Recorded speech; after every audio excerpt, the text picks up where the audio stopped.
This talk is around this topic, philosophical hermeneutics and the idea of the good, which is the result of my readings, which is an ongoing process on some of Gadamer's writings on ethics, particularly some of his writings on Platonic ethics, Aristotelian ethics, Greek ethics in general. Okay. And it is also based on Gadamer's reading of Heidegger, and particularly the aspect, the concept of aletheia. Aletheia is translated as unconcealment or disclosure. Okay.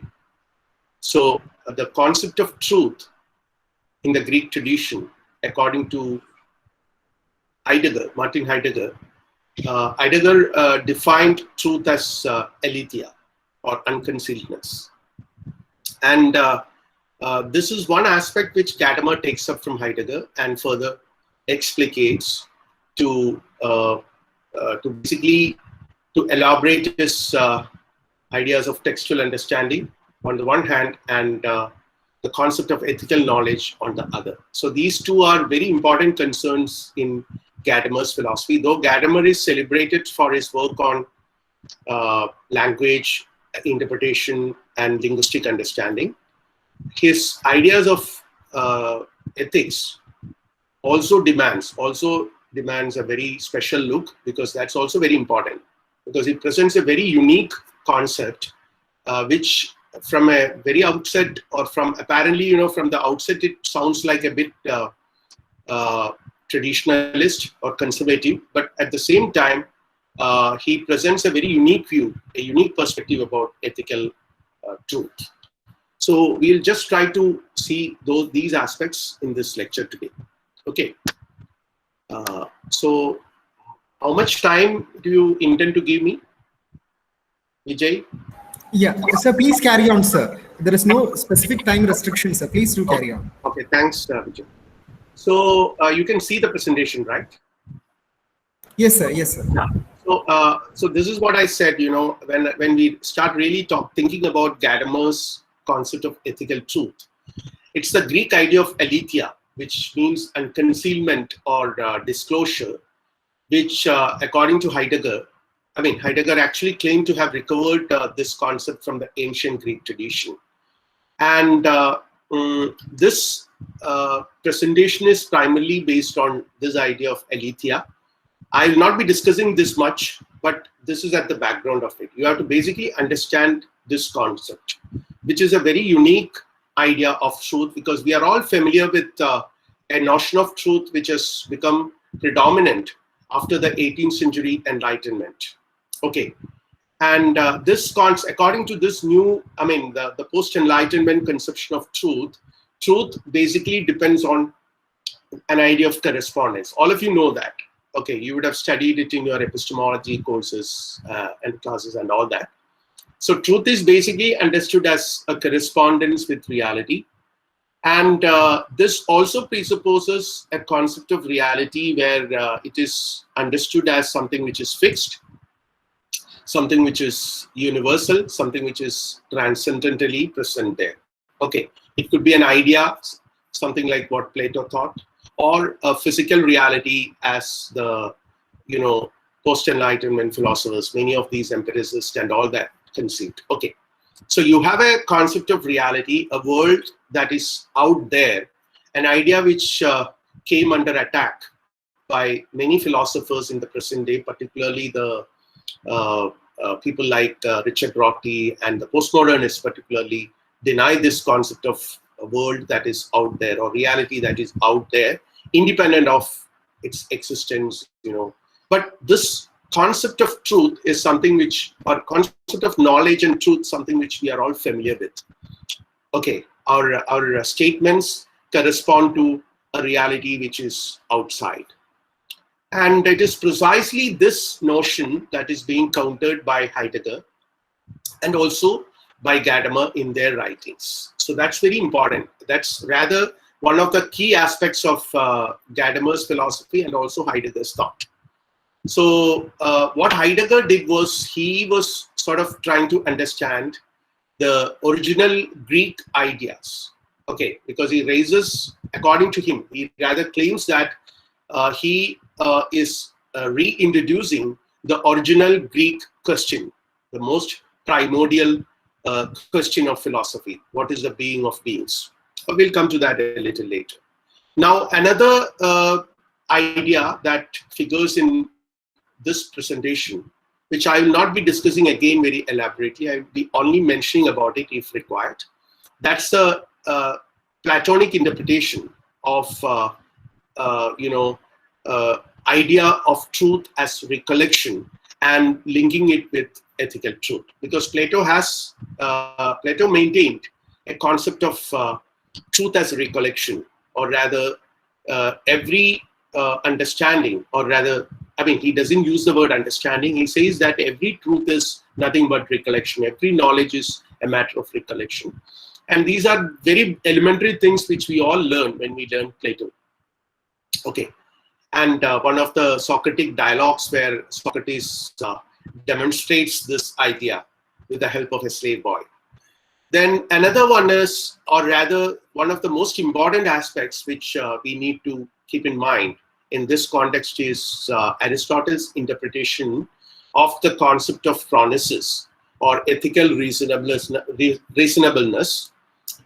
where one gives preference to one thing over another in specific context, or rather in specific situations, here, now. Okay, so what happens here is that as far as ethical truths are concerned, or rather when I'm expected to make a judgment, I'm rather making a choice. I have to say, something is right or wrong. And I often encounter such situations in my day-to-day life. Now I have to decide. I have to make a choice now. Okay. So quite often we encounter ethical issues in this fashion. We need to make a judgment. We need to arrive at a judgment. And how do we do that? What is the process involved? That's the question. That's basically the question of all moral traditions. See, we have all these celebrated post-Enlightenment moral traditions like the deontologism, which is predominantly Kantian. There are other forms of deontologism, but the post-Enlightenment deontologism is predominantly Kantian. And we also have schools like utilitarianism and many other schools. Okay, but these two schools particularly are very rationalistic. They try to answer this question: how do you decide what is true? Your decision about what is ethically right is based on certain criteria, while Kant talks about the notion of universalizability. I hope all of you are familiar with all these concepts, so I'm not elaborating them. And utilitarians would talk about something called, the maximalism theory, maximum happiness to the maximum number of people. That's the criteria which they apply. But the Greek idea is very different. Okay, and Aristotle's interpretation, he comes up with the concept of phronesis, or ethical reasonableness, where one gives preference. So this idea of preference to one thing over another in certain context. Okay, so you have to say that this particular thing is what you choose here. Okay, and based on what criteria you do that? That's the question. And Gadamer further elaborates this concept of phronesis, which is some sort of a practical knowledge, because he makes a distinction between three types of knowledge, which is already there present in the Greek civilization, elaborated by Aristotle. And Gadamer also refers to this Aristotelian elaboration of knowledge into three ideas. We'll come to that in the light of his idea of interpretative understanding. So what is more important here is that in Gadamer, the central crux of his theory, particularly his theory of linguistic understanding, or understanding of meaning of text, or even understanding of ethical truths, is the idea of interpretative understanding. This is why I said, in the beginning of this, when you introduce me in Malayalam, what happens is a lot of things are interpreted. Okay, which got different meanings, different dimensions of meaning when you interpret it in another language. Because when you try to try to present something in a different language, of course, Malayalam is our mother tongue, a language which we all speak better than any other language in this world, no doubt about it. That's our primary language. But, you know, the fact remains that this was written and presented in a different language, English. And when you translate it into Malayalam, you are actually not just making, or you are not just translating it into a different language. Rather, you are presenting it into a different culture, or rather a different cultural context. When you write something in English, you are presenting it, what you have in mind is another cultural tradition, right? But when you present it in Malayalam, you have a different cultural context in your mind, and words and expressions will carry different meanings in that context. Okay, so this is a very interesting phenomenon. I've quite interestingly, keenly observed this, because sometimes, you know, I listen to the speeches of many of my friends in Kerala in the YouTube. So there are very popular speakers among some of my friends, are very popular in Malayalam now. So when I listen to their speeches, I would, many of these things, you know, when I recently listened to a speech given by a friend in Malayalam on Habermas's philosophy, and most of these things it was very difficult for me to understand, because he was presenting, he was rather rediscovering certain meanings which I have otherwise missed. Okay, when you present it in a different language, it acquires a different, rather, dimensions of meaning. That's the beauty of human interpretation. So we'll come to that. So Gadamer is a person who very rigorously celebrated the possibilities of interpretation. Okay. And now another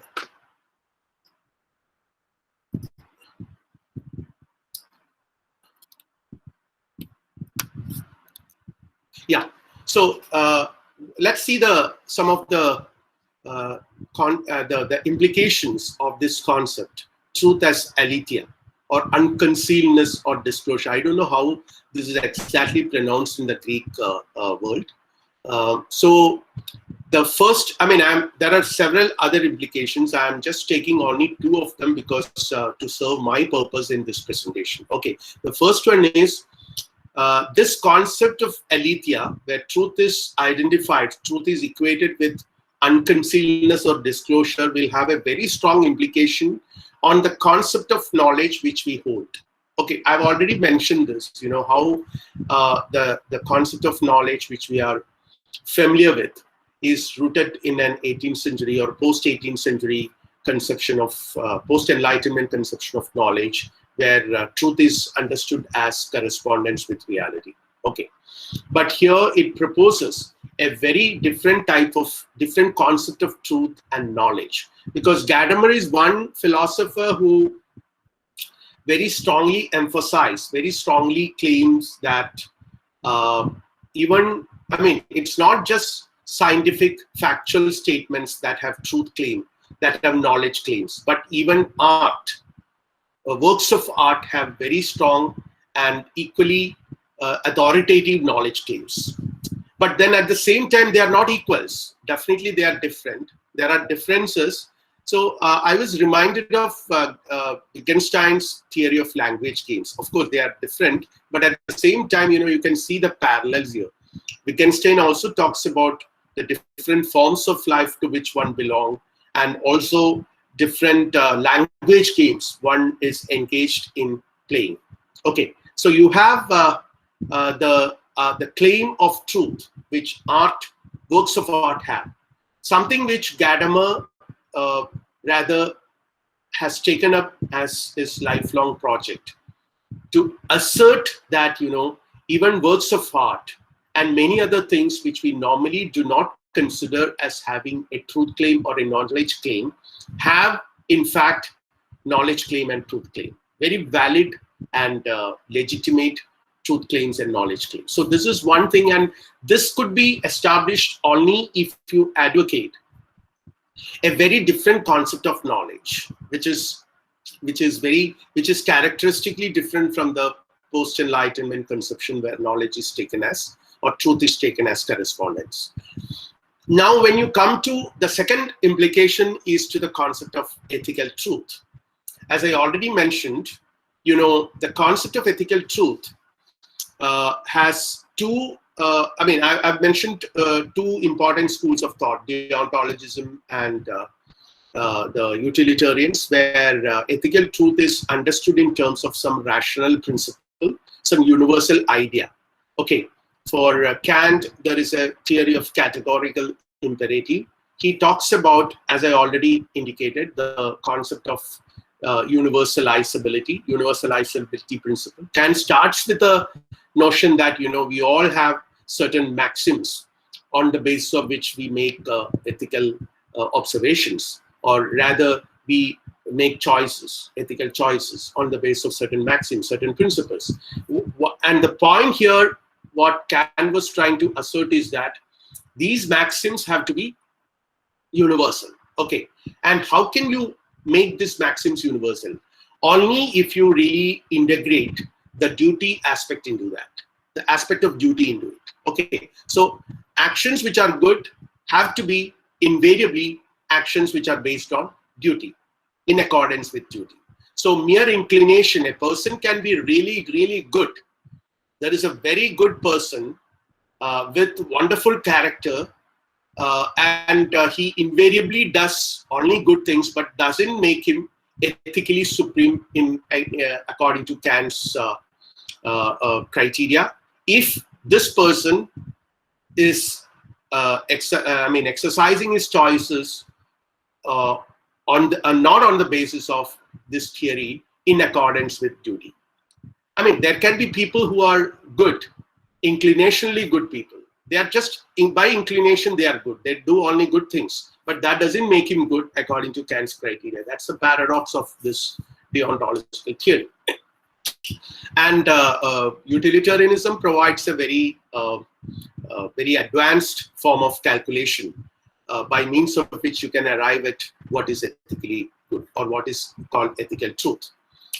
So ethical truth is nothing but knowing what is the right thing to do in certain situations. According to Gadamer, this is what ethical truth, the very essence of ethical truth, consists in this knowledge.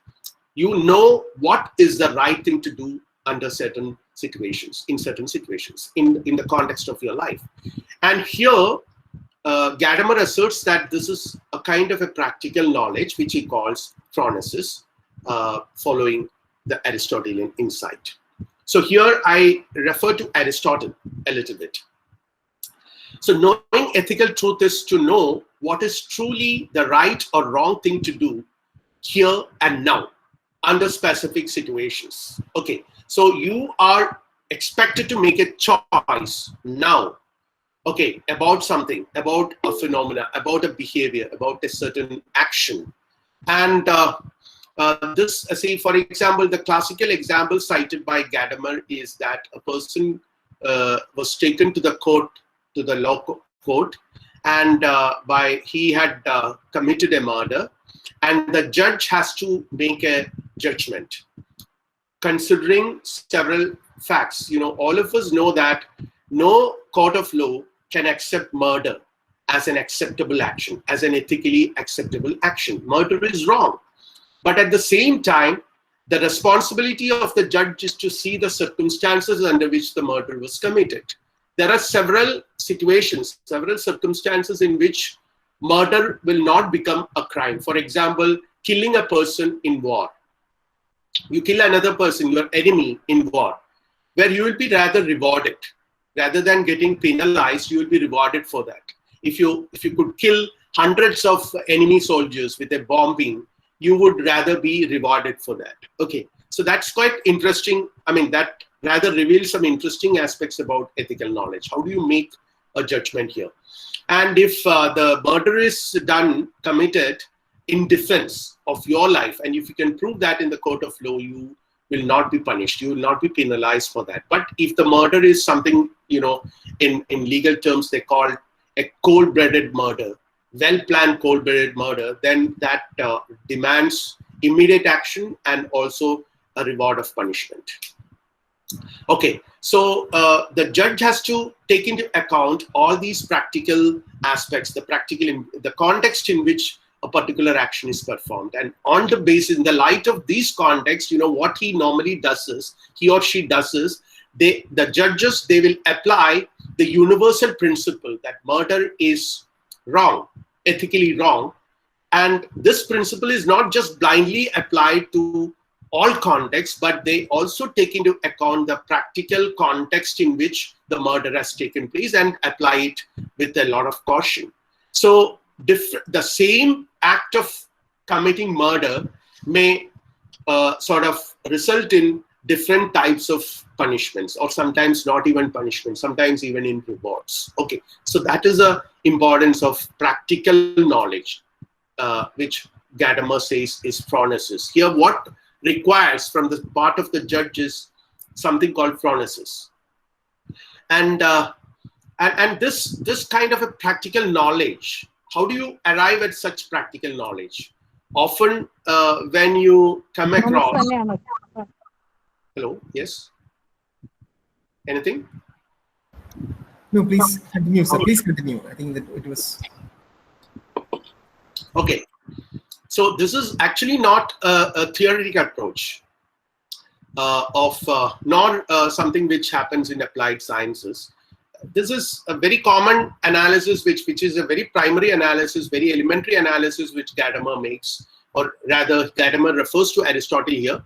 And this demands a different approach, a different disposition of mind is present here in relationship to truth here in this context.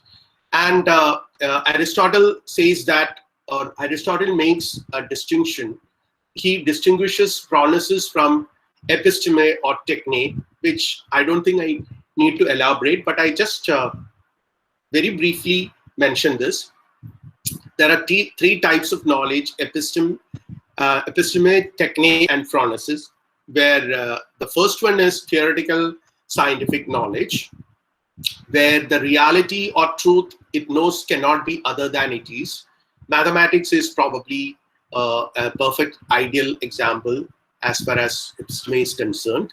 And to some extent, theoretical sciences also are examples where you have a reality which is fixed, which is to understand. In order to understand this reality, you may have to maintain a certain distance from that reality. Okay.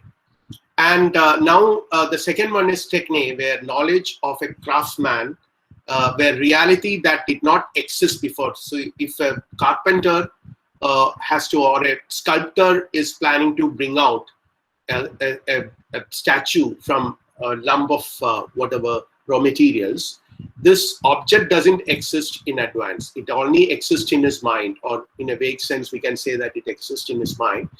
So it's a contingent coming into being at some particular time and place. So there are several practical knowledge he needs to sort of possess in order to bring this up, in order to materialize this. So that's the reason why, a certain amount of training is required in every craftsmanship. Okay. Then phronesis, on the other hand, is roughly ethical reasonableness, which is a giving preference to one thing over another. This is an aspect which I already mentioned. You have to make a choice, and when you make a choice, there are invariably going to be two things, or at least two things, one over another. And it is responsive to the peculiarities of the particular situation. As I already mentioned, that practical knowledge is important, that when the judge makes a decision, the judge has to respond to the particular situation. He cannot just come and blindly apply this. So if you examine many of our court judgments, you can understand this. The paradox of the various governments find it difficult to practically implement the court decisions in a country like India, where we have diverse cultural beliefs and situations and all that. Okay, art and truth as alethea. Now what we'll do is we'll try to understand. I mean, I in this context, sometime back I mentioned about the truth claim of art. Okay, where I said, you need according to Gadamer, the world of art or art objects demand a different type of understanding, where its truth, the claim to truth, can be understood only if you have a different paradigm of truth.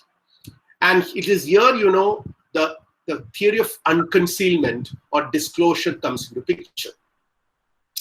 So here, this is where, the value of interpretation also becomes relevant. Interpretation of text and artworks demands a different approach or a way of approaching them. Okay, and this is characteristically different from the method of physical sciences, where we do a great deal of methodical objectification, and text and artworks present a different form of truth. Invariably, this happens. There is a different form of truth, as their truth eludes objectification, because when you appreciate a piece of a work of art, a music, Tyagaraja Kirtan, or Mozart's symphony, what happens is that it is never done by everyone in the same manner. Okay, that quite often makes us a bit confused, because we are eminently educated. We are predominantly educated in a definite way of seeing the world. This is the problem with our education system. Probably the lack of what you call comprehensiveness in our education system, that we train our kids, and we are all trained by our teachers. I'm not blaming our teachers, as we are also I am also a teacher. What I'm saying is that we are rather taught by our civilization to understand, to see the world in a certain manner, in a certain way, and which lacks this comprehensiveness. Okay, so we don't see, we try to apply the same criteria everywhere, on all occasions. When you try to understand a work of art, a painting, or a film, you go with a mind. What is a good film? A good film is a good entertainer. This has become, unfortunately, the predominant way of seeing things today. And an alternate approach, even an alternate approach, is also getting discursively present today. But even, unfortunately, that also tries to argue, tries to present truth in a very narrow sense, rather, completely sort of not seeing the diversity of meanings and a work of art is capable of expressing. Okay, so their truth definitely eludes objectification, but we are trained to see things from a distance by objectifying them. So ethical truth also belongs to this category. So when you approach ethical truth, we have to see that, we have to keep this in mind. And now, again, we engage in a conversation. See, this is exactly what happens when, I would rather take here Gadamer's model of textual understanding, which probably many of you are familiar with. If you're familiar with Gadamer, I think this is one aspect which most of you will be familiar with. His celebrated theory of textual understanding, where a person, an interpreter, comes into a dialogical interaction with the text, a conversation with the text. So what basically Gadamer says is that the text belongs to a certain linguistic horizon. The text belongs to a certain tradition, okay, which has historically evolved. And what is a tradition? A tradition is a process of historical life which evolves through customs, habits, language, poetry, culture, science, and various things human beings do. Okay, and various other factors, various other aspects are also part of a tradition, something which we call culture, something which we call as, the climatic conditions. Many things constitute what we call a tradition. So a text is invariably a product of a cultural tradition, a horizon, a linguistic horizon. Similarly, the interpreter also comes from another sort of linguistic horizon to which he or she belongs. So when there is a conversation between these two, this conversation requires a common language. Okay. I mean, I'm not talking about language here in the sense that there is English and the other one is Malayalam, not in that sense, but the cultural differences, the differences in traditional archetypes, all these things matter. All these things demand what? A lot of things need to be interpreted on both sides. So when you encounter in a dialogue with another person, say on a political matter, which political party is good in Kerala now? Sorry, I'm not raising this question because I don't want to get into troubles here. What I'm saying is basically, if you raise any such issue and come into a conversation, what ultimately happens is, what ideally should happen is that there should be a dialogue. And for this ideal to materialize, a great deal of what you call tolerance need to be there among the participants.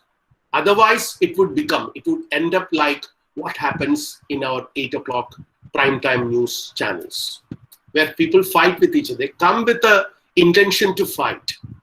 Okay, so it's quite idiosyncratic, or rather, it's quite the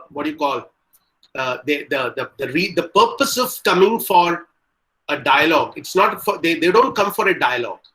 They come for winning their point. Okay, and that's not a real dialogue. In a real dialogue, the participants have to come with an open mind. They enter the conversation with an open mind, with the assumption that the other person might be true. The other person might have a better perspective than mine. So this should be the mentality.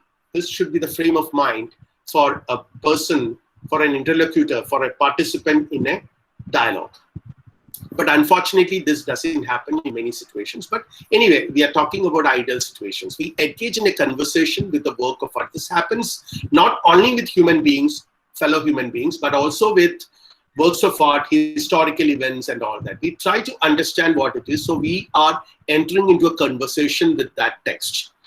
And when you enter into a conversation with that text, it's not just a matter of observing, or it's not just a matter of objectifying the situation. You're not just trying to understand by objectifying it, but you are your whole being is involved in that process. It's an emotional, it's a intellectual, it's a process in which your totality of your being is involved. And where do you find this totality of being? You find this totality of being as embedded in the language or tradition from where you come from. So your essential embeddedness in a particular tradition needs to be appreciated from the very outset. So when the work of art is encountered, it tells us something. See, any work of art you take, something from the present scenario, present context, or something which was written thousands of years ago. Let's take the example of Ramayana or Bible or any of these ancient works or even contemporary writings.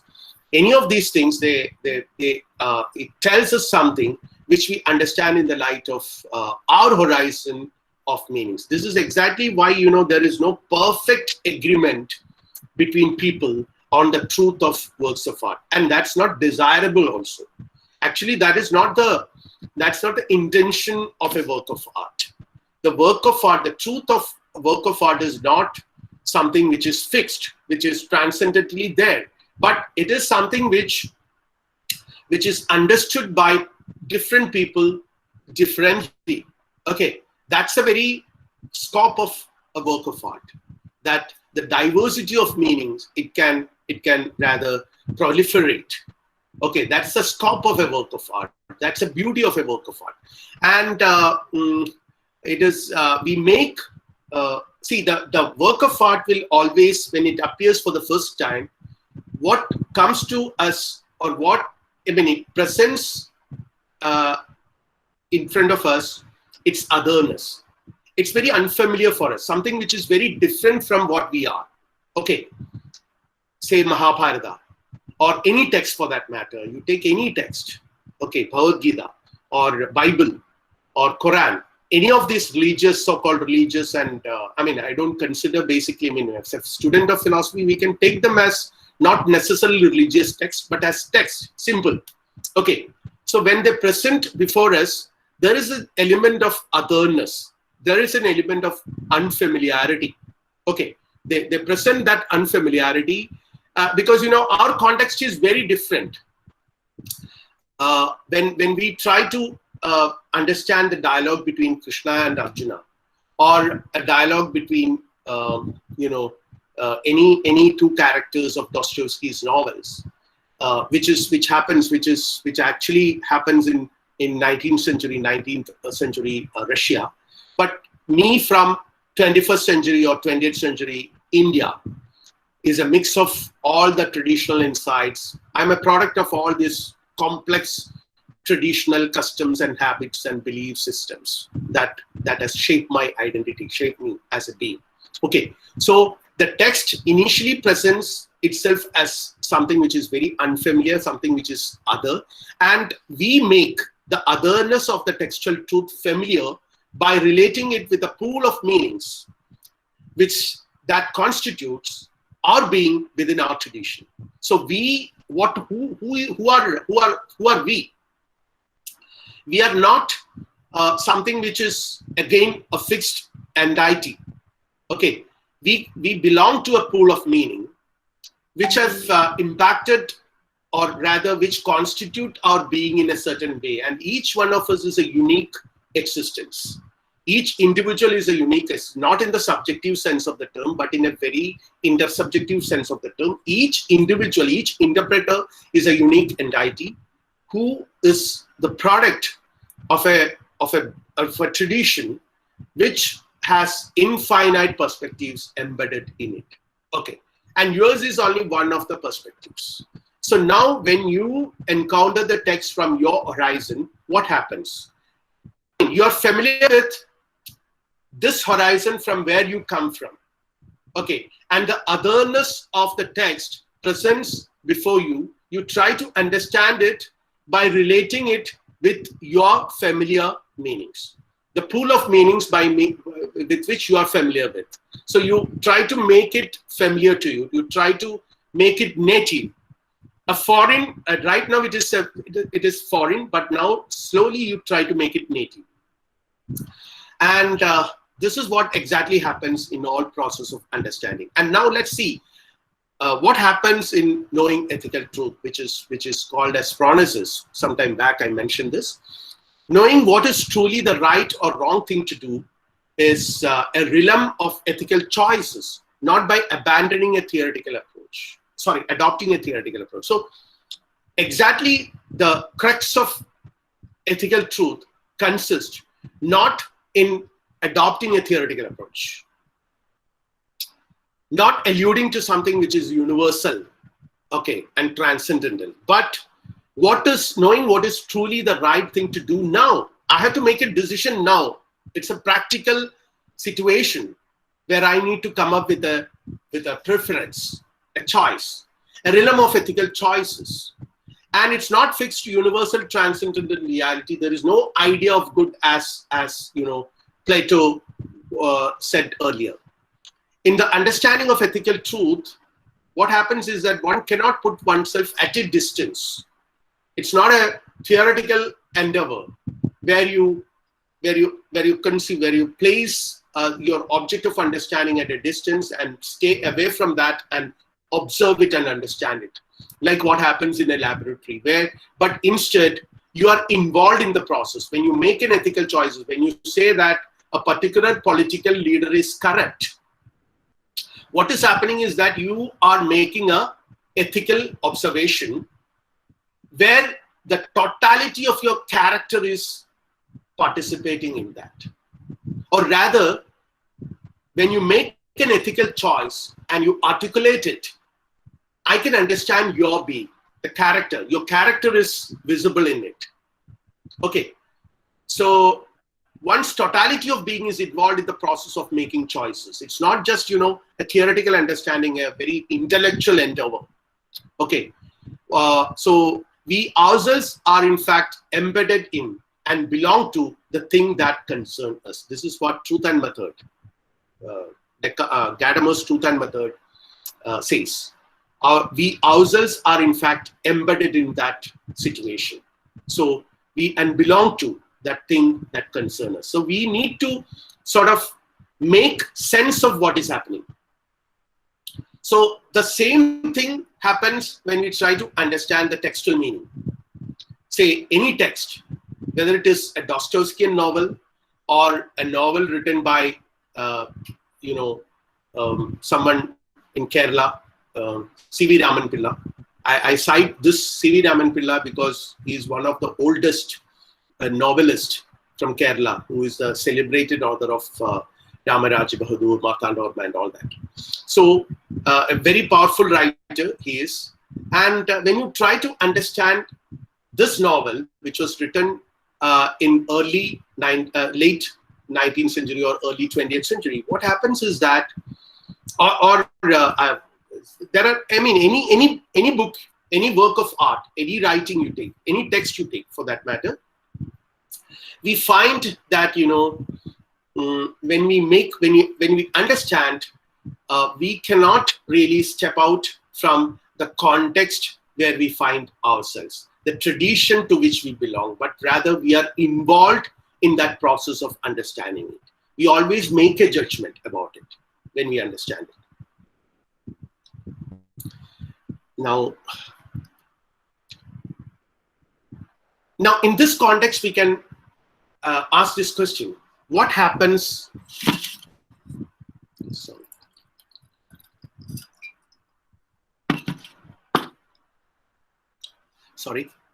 What happens when we make ethical choices?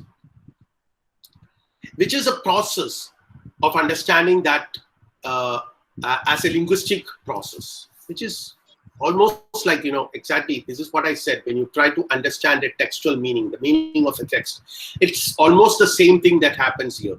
For the understanding here will be reached within a language in which we are always already underway. So we always find ourselves in a linguistic tradition, embedded in that particular tradition. And as I mentioned, we are trying to sort of encounter this other text, the otherness of the text, and make it familiar by relating it with our pool of meaning. So what actually happens in this context is that when the text tells us something, in the case of textual understanding, the novel, Dostoevsky's novel, for example, let's take his novel, Brothers Karamazov, which is cited by Gadamer also.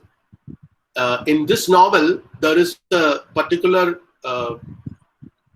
context in which Dostoevsky narrates a staircase. Smerdyago stands up and then he goes down, and the staircase comes down and it finally merges into darkness. So what happens here is that we have all read it, and we all try to understand this idea of a staircase, the meaning of this, the textual meaning. What comes to our mind? We all construe a staircase. Okay, a picture of a staircase in our mind, but it is going to be, my idea of a staircase is different from yours. It's not the same staircase which probably Dostoevsky had in mind. There is nothing called the staircase which Dostoevsky had in mind. Nothing called such a thing, such a reality, such a transcendental reality existing out there. But every time, different staircases are revealed to us. When you read it, it's one thing. When another person read it, it's another thing. When I read it, it's another thing. And why is it so? Why this diversity? This diversity is due to the fact that we are all embedded in a tradition where we are all in the middle of a pool of meanings with which we are familiar.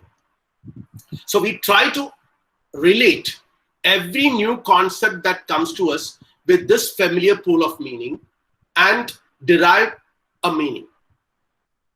Now, the staircase or any object which comes from outside will have a meaning for us. And that meaning is partly our own contribution from our pool of meanings. Partly it comes from outside because, I'm conscious of the fact that it is something which someone else has said. Okay, so this process of assimilation of meaning is not a complete assimilation of meaning into yourself. Rather, in that process, what happens is that your pool of meaning will also expand. It's a process in which you essentially augment your pool of meaning, your tradition. The scope of your tradition is expanded now. So this is where, Gadamer talks about horizon, the fusion of horizons. Or rather, he says that in any meaningful conversation, any dialogic conversation, what happens is that, according to Gadamer, it happens in the evolution of a common language. Slowly, a common language would evolve. Initially, the text has its language, the interpreter will go with his or her language. And this cannot go like this, somewhere, they have to strike a common platform. So slowly the evolution of a common language happens, and this is where, textual understanding, this is how textual understanding unfolds itself. So I'm elaborating, but a tradition that I myself am and always already was part of. So what is happening is that when I try to understand the meaning of a text, I'm actually I'm elaborating, but a tradition that I myself am. Okay, by relating it with my pool of meaning, my tradition, and always already was part of. So what is happening is that the text tells me something, and the message of the text essentially comes as an answer to the question which I raise to the text. My question is framed in the light of these pool of meanings where I am embedded, the tradition in which I am embedded. So the set of questions with which I approach any text fundamentally emanate from my tradition. And my understanding of the text will always depend on the answer the text is capable of giving me. The answer the text is capable of giving to my questions. So in the process of understanding, it's not a one-sided process. The question essentially goes from my side, and the answer comes from the side of the text. So it's a dialogic process, right? It's a dialogic process. But then when you try to understand the text, you also raise a certain number of questions, but your questions are not going to be the same as my questions because your pool of meanings are different, your tradition is different. And the text will answer those questions to you in a different way. So this is the concept of aletheia, unconcealedness, as understood from the context of textual understanding. The same thing happens in the case of ethical reflections as well. In ethical reflections also, you apply the same process. When you make an evaluation, when you make a choice, when you make a preference, it emanates from your tradition. Your tradition. So there is a context out there. There is a situation out there on which you have to frame, you have to form an idea, you have to form a choice. Okay. So when you do that, it is always done from the perspective of, from the pool of meanings to which you belong, that constitute you, your being. It's not a knowledge that I did not have before. It's something which I already have. It's a pre-existent pool of knowledge that enables me, that facilitates this process of dialogue, this process of assimilation. Okay. And what happens when you make ethical choices? Again, we do not learn anything new in that process. I mean, of course, not new in the sense as if, a scientist would learn something new from his laboratory by standing out, by keeping a certain distance from his object. He learned something, not that process. We rather remember, rediscover, or rather discover itself. what is within the tradition that makes us what we are. So that is why, Heidegger says every understanding is self-understanding. When you understand a text, what essentially happens is that you are discovering a meaning within you. Okay, to discover in the light of a situation we are involved in, the knowledge of the good held by my tradition. So I'm reiterating my tradition, but then my tradition itself is not something which is fixed. If it is fixed, it is conservatism. If it is fixed, it is traditionalism. Then we will not move from where we are. A tradition is a dynamic process. It's not an entity, it's a process. Okay, hence it is a knowledge that I already have. In one sense, a knowledge that I already have, a knowledge that to which I also have contributed. It's not that, something is given to me, but rather it is something which I myself has part of creating. Not an abstract theoretical knowledge, but a concrete practical ability. So knowledge need not be considered as something which a body of fixed, complete, final product. A body of knowledge that exists there. No, not in that sense, but rather it needs to be understood as a concrete, practical ability to arrive at an understanding of making choices, to perform a practical task. When you make a choice, you are actually performing a practical task. And that is what happens when, that is what is expected from you. Then again, it is here, I'll go back before I wind up to the original concept which I began. Heidegger's rediscovery of aletheia as the original Greek concept of truth. Because Heidegger raises this question.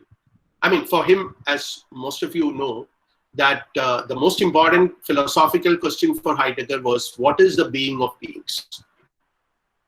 And it was a question raised by the Greek thinkers like Parmenides, Heraclitus. These were the original Greek thinkers according to him. And later on, Plato and Aristotle also continued with the question. But apparently, you could see a shift of emphasis since Plato onwards, or rather Socrates onwards, because Socrates basically deviated from these questions to certain other issues. And there are two ways in which this is conceived in the Greek tradition. Physis, or nature, and aletheia, or unconcealedness or disclosure, are the original names given to the being of beings. The Greek names, the first one is physis, which is nature. Nature doesn't mean the nature as we understand it. It's the presence of something. And disclosure, or truth. And being is truth in its original sense, and the essence of truth itself is disclosure. So this is what Heidegger was trying to carry out in his early works, early writings, where he said Dasein's encounter with being. Dasein rather raising the question, what is the being? What is its own being? Or rather, what is the being of beings? When Dasein raises this question, what happens is that it is rather disclosed to Dasein. So the process of disclosure happens here. And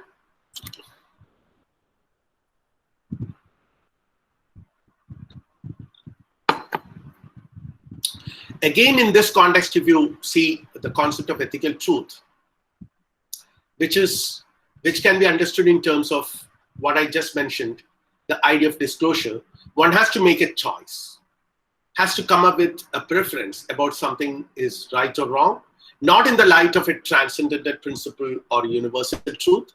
One cannot do that, as it is not a process where one is expected to arrive at a theoretical understanding. This is not what is expected from a person who makes an ethical judgment, but rather our moral being is essentially a conditioned being. We have to understand that this essential conditioned nature of our being, the essential embeddedness of our being in traditions, in historically evolving traditions. Not static. Tradition itself is not a static entity. It's something which is dynamically evolving. Okay, and we participate in an ethos, according to Aristotle, in the light of which we make such moral choices. And this ethos is nothing but it is constitutive of a tradition, according to Gadamer. And moral knowledge of a person depends upon what kind of a person he or she is. Okay, and in that sense, we can say that our being is already formed beforehand through our education and the way we are, our ways of life, our tradition, the way we are trained by our tradition, culture, and all these aspects will contribute to that. And individuals' decisions are conditioned by the practical and social dependence of the time and less on the unconditionality that pertains to the ethical phenomena, which is what Kant would say. This is Gadamer himself, Gadamer's own observation, says that an individual's decisions are essentially conditioned by the practical and social dependence of the time. Okay, embeddedness in tradition, to put it in other words, and less on the unconditionality that pertains to the ethical phenomenon, which people like Kant and others were highlighting. So, Gadamer, finally, before we conclude, we need to appreciate this from another angle. I'll just highlight that and wind up. Every individual finds in himself or herself in language. I've already mentioned this with this idea. This is a Gadamerian, one of the elementary Gadamerian ideas. Customs and institutions of his people as a pre-given substance. He says that Gadamer himself observes that all of us finds ourselves in a linguistic horizon, which has a pre-given substance. And while we find ourselves in it, and we find ourselves in it in the sense that we are not out of it, we are not away from it, we are not against it. Rather, we find ourselves in it always by being, or rather, always by engaging in a process of living. We learn this language and makes it our own. So in that sense, our embeddedness of tradition is so fundamental. And he or she, the individual, is always in the process of becoming cultured in that fashion, because, where he or she cancels his or her physical aspect, insofar as the world into which he or she grows is a human world shaped by language and custom. So that's how you come out of yourself and get integrated with our world, with the tradition. We must carry it on, or literally translate it from a past world into the world within which we are now underway. This is again truth and method. When we interpret a text, each time we do it differently. So that is why Gadamer says that every understanding is different. Okay, even the same person might have a different understanding of the same text if he reads it another day. Each time it is a new interpretation. We carry over its being from the past and make it present again and again on each new occasion. So it gets renewed. In every encounter, it gets renewed. The meaning gets renewed. That is where, that idea of aletheia comes into picture. Each time we extend its meaning, we discover new meanings. This is not that, we are, that's one reason, on a different occasion, Gadamer says that all of us are placed within language, and language carries with it infinite possibilities of meaning. So we are actually we are part of this infinity. Since we are all embedded in this linguistic tradition, we are all part of that infinity, a different sense of infinity, of course, not the religious or metaphysical infinity. We carry over its being from the past and make it present again and again on each new occasion. And each time we extend its meaning, we discover new meanings.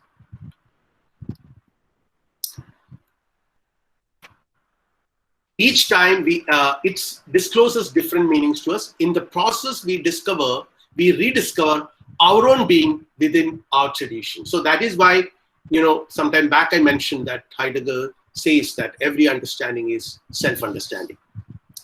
And it's not just a process of knowing what is good, but a resolution. See, this aspect is exactly what makes ethical truth or ethical understanding characteristically different from a theoretical understanding. That when we, in the case of ethical understanding or ethical knowledge, what is important is not to know what is good, but to do what is good. So there is a practical implication. We make a choice, and making a choice is always doing something. We participate in a form of life in the Wittgensteinian language here. So it's a practical endeavor. It's not a theoretical activity. And we'll conclude here. The Greek view, primarily the Aristotelian view, is something which Gadamer was trying to re-evoke. Okay, not exactly in the Aristotelian sense, but something which is very close to the Aristotelian view. He was trying to sort of argue it out from this perspective and substantiate it with his theories of linguistic understanding and all that. And it visibly sort of advocates a rejection of the Kantian and the Enlightenment perspectives. We could see that. Sometimes, he is also appreciative of Kant. He elaborately discusses Kantian position in Truth and Method and in some other writings, but he fundamentally rejects that transcendental aspect of Kantian ethics. And what he actually does is the rehabilitation of the concept of tradition. The importance of tradition is rehabilitated, and highlighting the aspect of practical living process involved while making ethical choices. So I think I'll conclude this here. What I was trying to do is to sort of present, there is nothing new in these insights. I was only trying to bring out certain important aspects, which I thought certain important connections between the concept of truth or aletheia, the concept of phronesis, the concept of textual understanding, and the concept of textual understanding, and the idea of what you call embeddedness in tradition. So these are some issues which I was trying to bring out and try to see Gadamer's idea of the good or ethics by relating these different ideas, present Gadamer's idea from this context. So I will wind up here, and I'm happy to take up questions. Thank you.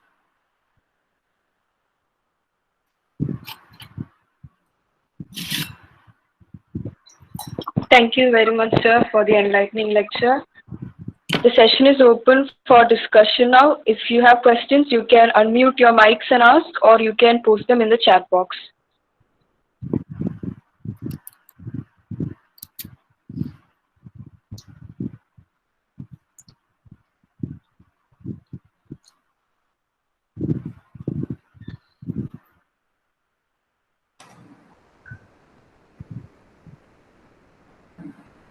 Hello, Sreekumar, sir. Hi, Lakshmi. Hello. Yes, sir. Yeah. Thank you so much for your very interesting and wonderful lecture. Thank you, Lakshmi. Okay, thank you, sir. Actually, I couldn't. I was listening to your lecture, but in between, because of some technical issues, I couldn't listen to it properly. But anyway, I would just would like to make an observation or just one question. Yeah. That is, of course, I agree with you that every individual finds himself in the language, and he learns this language and makes it his or her own. Okay, so in his now my basic question is, what exactly is this language? Does this language is the language which involves the act of speaking, or is it that it is the act of speech which is being translated into a statement? That's my question. Because when I was listening to your this fundamental issue was striking my mind. Thank you, sir. Okay. Sorry.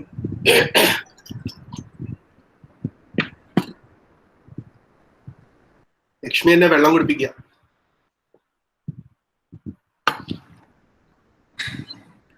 Thanks, Lakshmi. So, see, for Gadamer, he basically emphasizes the idea of tradition and the essential linguisticality of traditions, or traditions are transmitted through language, or rather he identifies a language. Language is nothing but it represents, or rather, I mean, not in the representationalist sense of the term, rather it carries a tradition. Okay, so there is a sense in which language and tradition are synonymous in Gadamer's writings. So here probably you can sort of replace language with tradition. So our essential embeddedness in tradition is something which what I meant by our essential linguisticality of our being. And this is a concept which Heidegger also emphasizes, and Gadamer takes it from Heidegger and further elaborates it with this concept of tradition. Okay, it was in Heidegger you will find these ideas like, language is the dwelling place of being, home of being, or dwelling place of being. Ideas such as language befalls on us, bewilders us. All these are Heideggerian ideas. But when it comes to Gadamer, it becomes more comprehensive. It becomes almost a kind of sort of, he says that, with his rehabilitation of prejudices and all that, he presents a very comprehensive concept of tradition, which becomes synonymous with customs, conventions, habits, education, language, and all the things which we do, which we live. Okay, our culture, everything. So you need to probably understand it in that way, in Heidegger. So I think that is where, I'm sorry I was using it. Sometimes I use tradition, sometimes I use language, because that's the way usually it is done when you discuss things in hermeneutics. Thank you, Lakshmi. Okay, thank you.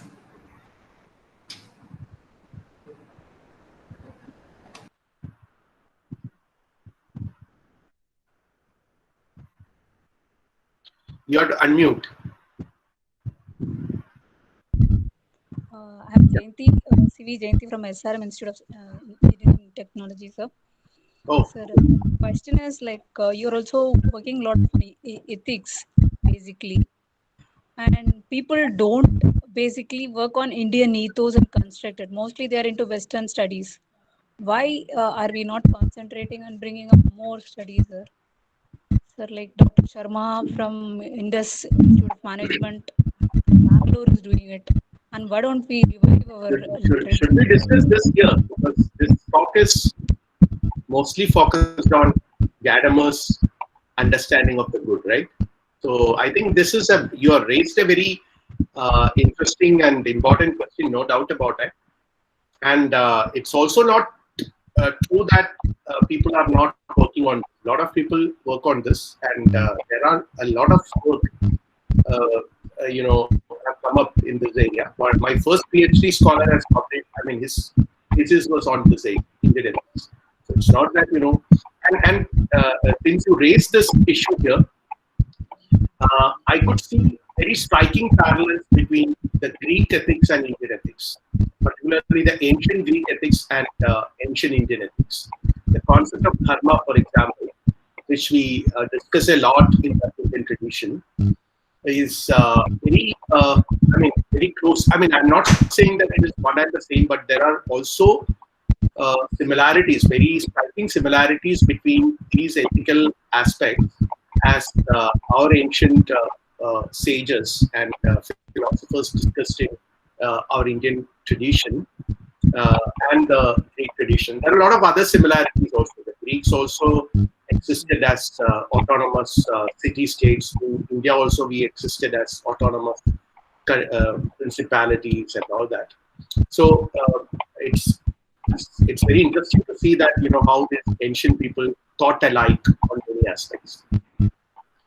But the larger issue which you raised, probably we'll discuss it on another forum where it demands a different analysis. Thank you for raising this.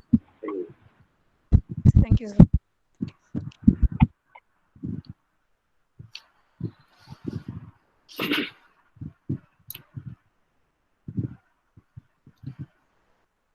So, are there any questions written?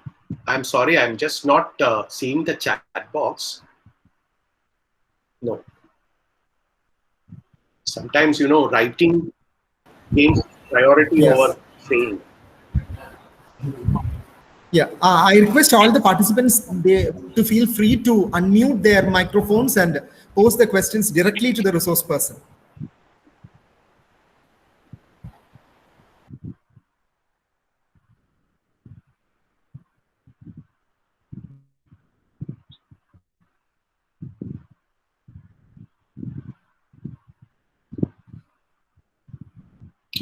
I think there are not much. Okay. Hello, Sreekumar sir. Yeah. Oh, Jasper. Gaspar here. Gaspar here. Good one. Hello. Sir, it was a very enlightening talk. Come on. Thank you for the presentation. I interpretatively understand it. Okay. When I read Gadamer, I feel, philosophically, I feel that he is linguistically a kind of reductionism is doing.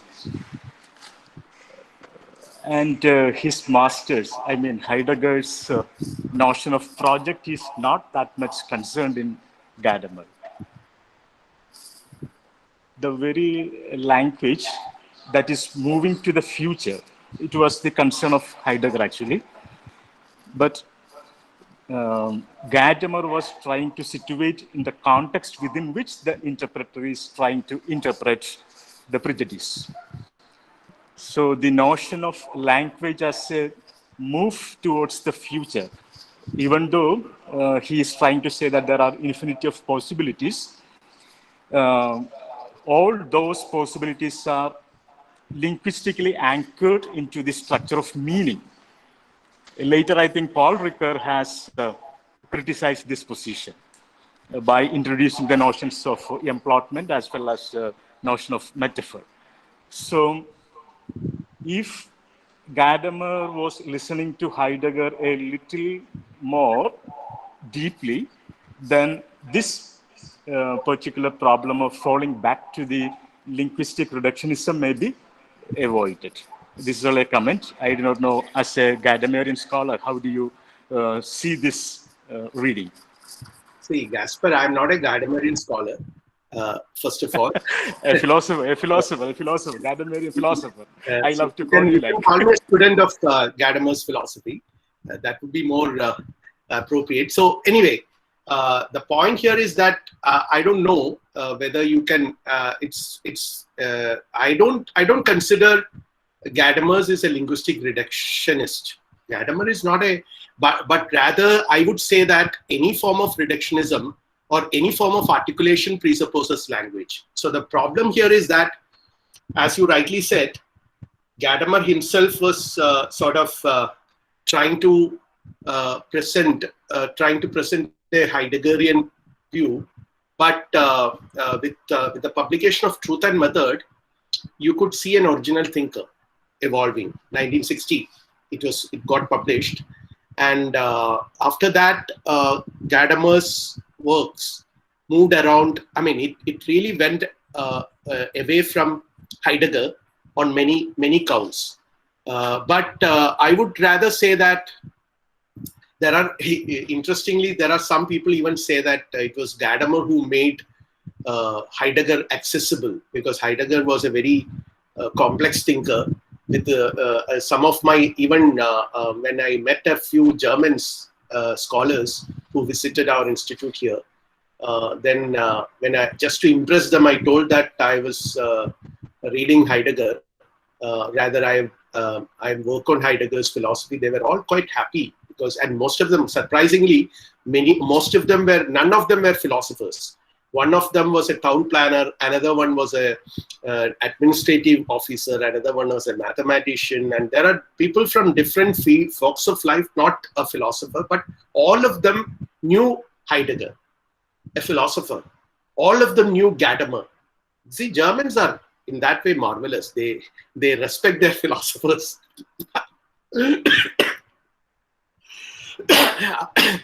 Hardly anyone knows us, outside the philosophy community. Casper, you know me. Maybe Vijay knows me. That's all. 3 or 4 of you. That's our plight. No, sir. No. You are. Even though. Okay. What I'm saying is, there the situation is very different. There, the public intellectual's image is still moves around a philosopher. And as you rightly said, these are issues which are discussed not only by philosophers. That what Gadamer is concerned with, whether he's a linguistic reductionist or a conservativist or a traditionalist and all that. Okay. So there are interesting debates about it. What I would say is that Gadamer's encounter with Derrida, for instance, okay, because I'm not aware of whether Gadamer has actually replied to Paul Ricoeur. I have not come across his response to Ricoeur, but there is a book on Gadamer-Derrida dialogue, their encounter, in which it's quite interesting how, Gadamer tries to defend his position. And in a way, that book probably answers your concerns, that why Gadamer would not accept the criticism of linguistic reductionism, because basically, he doesn't make language everything. He doesn't make language a metaphysical reality that overpowers all other reality. Okay. So the only thing is that when you try to understand, rather language functions as a tool for him to save the kind of reductionism which otherwise would have happened, which otherwise would have encountered when you try to explain textual interpretation by an interpreter. When you interpret the text, you bring your meanings to the text, or you superimpose your meanings to the text.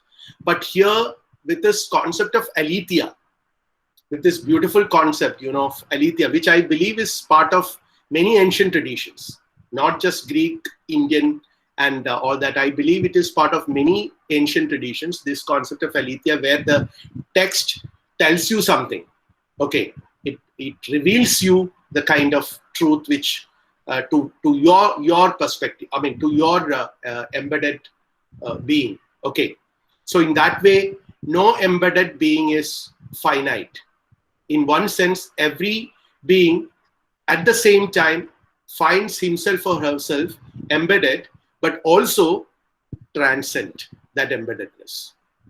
So that's one thing which Gadamer could achieve only because of his idea of equating tradition with language, or rather what you call the, I would rather not call it reductionism. I would rather say that it rather enabled Gadamer to expand.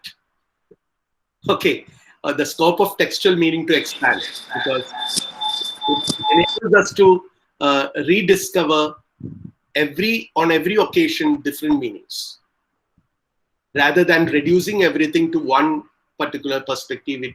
It enables us to understand or see that there are multiple, or rather diverse or infinite perspectives that are embedded in language. So I don't know. Yeah. Thank you, sir. Thank you very much. Thank you very much. And Walter Benjamin was in the same department while Heidegger was the student of Husserl.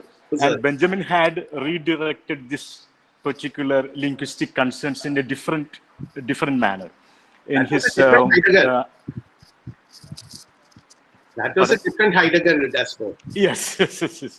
And Benjamin wrote a translation about translations, and it is maybe different from Gadamer's concern with Heidegger. No. See, the problem with, I mean, not problem. The point about Heidegger is that the young Heidegger at least had, I mean, if you see though normally Heideggerian scholars would say that there is an early Heidegger and a later Heidegger, there are several Heideggers in the early period. Okay, there are several Heideggers in the early period, and Gadamer was, I don't know, my feeling is that Gadamer was more interested to work upon the later Heidegger rather than the early one.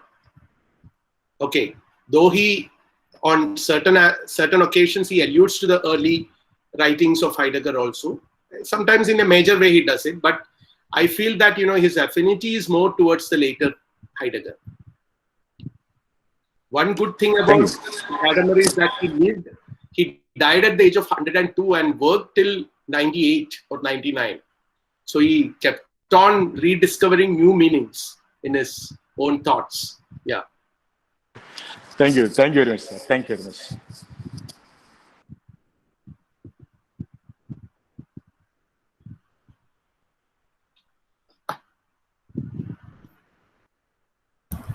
Are there any other questions? Please feel free to unmute your microphones and ask them directly to the resource person. Hi, Sreekumar sir. Sir, this is Prasanna Kumar. Hi, Prasanna. Oh, you are here. Yes, sir. Okay. So it was nice listening to you, sir. Am I audible? Yeah. Like, I have a very small doubt. Like, I thought, like, I'll ask you. When you were talking about the definition of truth in Plato, you were trying to bring it in the very initial stage of your talk. You just brushed upon the concept of truth in Plato, and you were trying to understand it through recollection. But my understanding of it is like, I think it is in Meno. When we are trying to understand knowledge, Plato is bringing the idea of recollection. And I think, if I'm not right, it is in Theaetetus, and in Meno, again, the problem of knowledge comes, and he tries to understand it as, like, now we interpret it as something like justified true belief. So when knowledge in the initial stage was considered as recollection, and later on it was interpreted as justified true belief, and truth becomes one of the essential criterion of knowledge. So now, like, I was very curious about the connection between knowledge and truth. So if that is the case, and initial, like, when you talk about the recollection and in Theaetetus, I think, like, they have this big debate between Socrates and the other person, like, whether it is knowledge is recollection or not. So he brings in all the other Parmenides and all the other people. So the relation between truth and knowledge is very, important starting from the very Greek period. So I like to know how Gadamer looks upon this particular case of relation between knowledge and truth. As the culture, when culture decides something, like the meaning of something, and it gives you a particular truth, but what is culture? Like, whether it is decided by the knowledge of that person?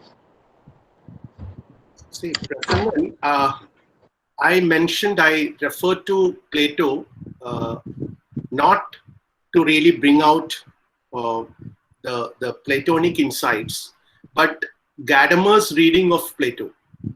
Okay, in this book, the idea of good in Platonic Aristotelian philosophy. See, what Gadamer does is he basically goes back to the Greek tradition, which I've already discussed, goes back to the Greek tradition and tries to sort of bring out certain very original insights from the Greek thinkers, particularly from Plato, and more predominantly from Aristotle in order to sort of develop his own idea of ethical truth. Okay, this is what he does. And Gadamer's idea is where, you know, it is not culture, it is tradition. He calls it tradition.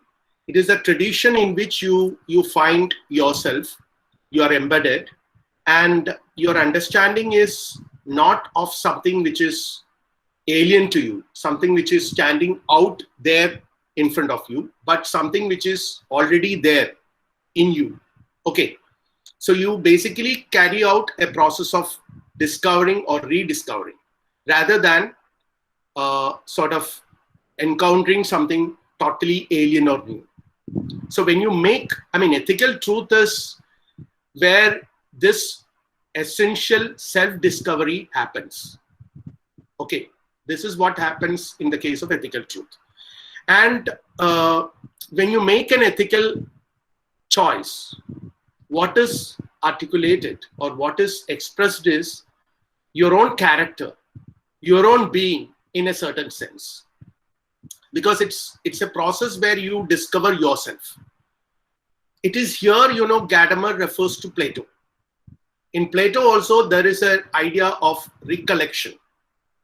Ethical truth as recollection. Of course, in the Platonic philosophy, this has a very different meaning.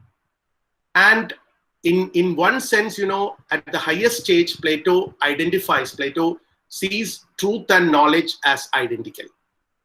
Okay, that's quite common to the Greek tradition. Many ancient traditions do that. And because they sort of, at a higher stage, they identify them, because, you know, even in Plato's philosophy, the idea of good is the highest idea. It is the summum bonum. And when you conceive it as your summum bonum, it is truth itself.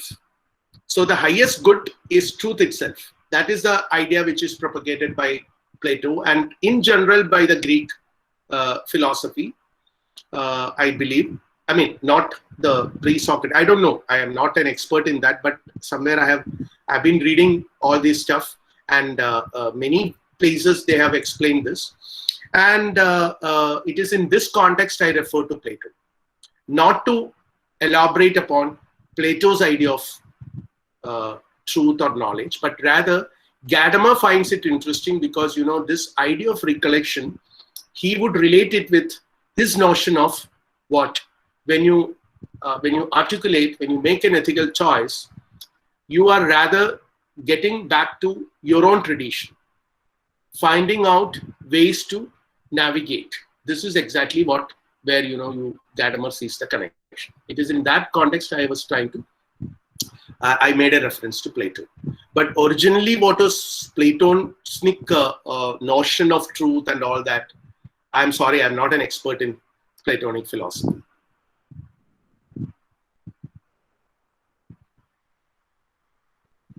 Prasannan. Thank you, sir. Thank you, sir. Thank you, sir.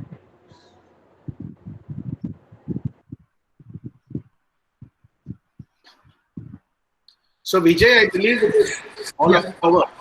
Yeah, it's okay. Yeah, I request, I think with this we can move on to the last part of our lecture. Over to you, Arshia. Yes, sir. Thank you again, sir, for your valuable inputs.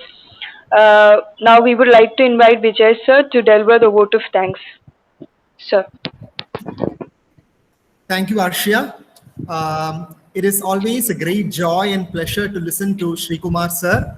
I've had the opportunity to listen to him a few times, and it is always so beautifully structured. He always presents in front of us a wonderful example to emulate of how to structure a lecture and how to communicate across the ideas in a most effective and beautiful manner. And thank you once again, sir, because it was such a great joy to listen to you, sir. I now embark upon my duty to express our deep sense of gratitude to each and every person who worked tirelessly to make this lecture a reality. First, I'd like to express my sincere gratitude to the Principal of Government College for Women, Tiruvandhuram, Dr. Aravind Krishnan sir, who is really the backbone of all the activities, who is a constant source of support to all the activities of the department. Thank you very much, sir.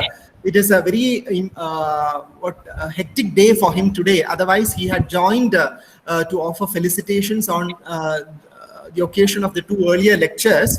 But today it's an extremely hectic day, and he has communicated to us that it will not be possible for him to join the lecture. Thank you, sir. In your absence, I wholeheartedly express our deep sense of gratitude to you, sir. Next, I would like to express our deep sense of gratitude to our beloved and respected resource person, Dr. Sreekumar Nellickapilly, who is a professor of philosophy at IIT Madras. And as I had said earlier, it is always a joy to listen to him. And he is an excellent example for the teachers and students of philosophy to emulate on how to communicate ideas and how to express ideas and how to structure a presentation. It is indeed, it is a matter to study for the teachers and students of philosophy. Thank you very much, sir, for sparing your valuable time. And I know that because of your hectic schedule and your various commitments, both personal as well as academic, you have had to postpone the lecture. But we are very grateful that you could make it to this lecture and spare your valuable time for us. Thank you very much, Sreekumar, sir. Next, I'd like to thank the teachers and students from various colleges and university departments from throughout India who responded to our invitation and came, joined the webinar. A special word of thanks to Dr. Prasanna Kumar from AM Jain College, Chennai, and Dr. Jayanti also from Chennai, who actively participated in the lecture. Next, I'd like to thank the teachers of the University Department of the University of Kerala, especially the head of the department, Dr. Binuji Bhimnath, Associate Professor Dr. R. Lakshmi, and Assistant Professor Dr. Balamurali. Now the entire team at the University of Kerala, we have a very beautiful relationship with the affiliated colleges, and they constantly support us in all our academic endeavors. So a special word of thanks to all of them. Then teachers from other departments of Women's College had also joined. I express my deep sense of gratitude to them also. Then I would like to thank the coordinator of the seminar, coordinator of this webinar, this lecture, Dr. Ambali S., who actually not only invited the gathering but also introduced the speaker to the audience. I would also like to thank all my other colleagues, Dr. Sandhya, Dr. Gasper, Dr. Sreekumar, and Dr. Mangalya, and above all, our beloved head of the department who tirelessly works for making every event a success, Dr. Nasneem. I express our deep sense of gratitude to the entire team of philosophy of Government College for Women. They stood with me in this endeavor. Thank you very much. Next, I'd like to thank all the research scholars and students of the department for joining the webinar and participating in it. And I'm sure that all of you must have felt enlightened and must have felt very happy to have joined the webinar. I wish to inform all the participants here that the entire lecture was recorded and it will soon be aired in the official channel, the YouTube channel of the Philosophy Department of Government College for Women. And we hope to post this lecture in the channel, and it will be available in all the social media handles of the college as well. Thank you once again, each and every person, for joining the lecture. Thank you, Sreekumar sir. Thank you very much. Thank you, Vijay. Thank you, sir. Thank you, sir. Thank you very much. Thank you very much, Sreekumar sir. See you all. See you.